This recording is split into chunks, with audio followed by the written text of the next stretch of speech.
अंबरनाथ पश्चिम येथील ऑर्डनन्स फॅक्टरीच्या जवळ उल्हासनगर येथील रहिवासी धीरज सूरज भोलाकाणी या 34 वर्षीय पुजाऱ्यावर हल्ला झाल्याची घटना घडली। या प्रकरणी अंबरनाथ पोलिसांनी जेठो चांदवानी, अयप्पन नायडू आणि 4 अज्ञात व्यक्तींविरोधात खून करण्याचा प्रयत्न, दरोडा आणि अपहरण अशा विविध कलमांखाली गुन्हा दाखल केला। मारहाण करून यावेळी जीवे मारण्याचाही प्रयत्न करण्यात आला। ही दृश्य पाहतोय। मारहाणीनंतर 6 जणांविरोधात या संदर्भात आता गुन्हा दाखल करण्यात आला आहे। मारहाण करून जीवे मारण्याचा प्रयत्न करण्यात आला आहे। 6 जणांविरोधात अंबरनाथ पश्चिम पोलीस ठाण्यामध्ये या संदर्भात गुन्हा दाखल करण्यात आला।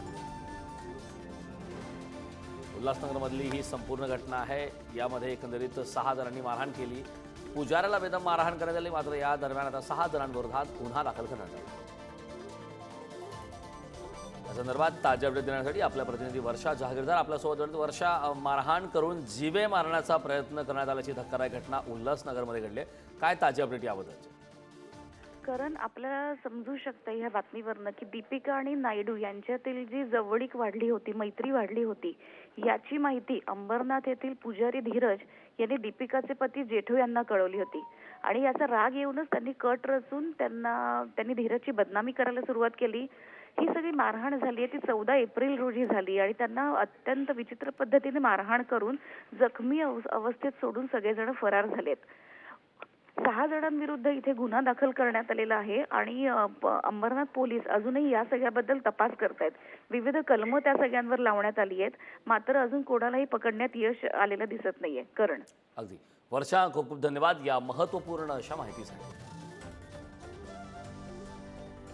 लाठी से, डंडे से या रॉड से मैं पीछे नहीं देख पाया, पर अचानक से हमला हुआ जिसके दौरान मैं नीचे गिरा।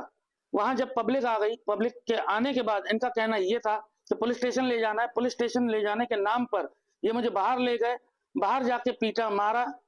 जिनको मैं भाई करके, दोस्त करके मानता था, जिनका हित मैंने चाहा, वही मेरा अहित उनके साथ मिलकर करना चाहते हैं। तो उसका माध्यम और उसकी समझ यही है।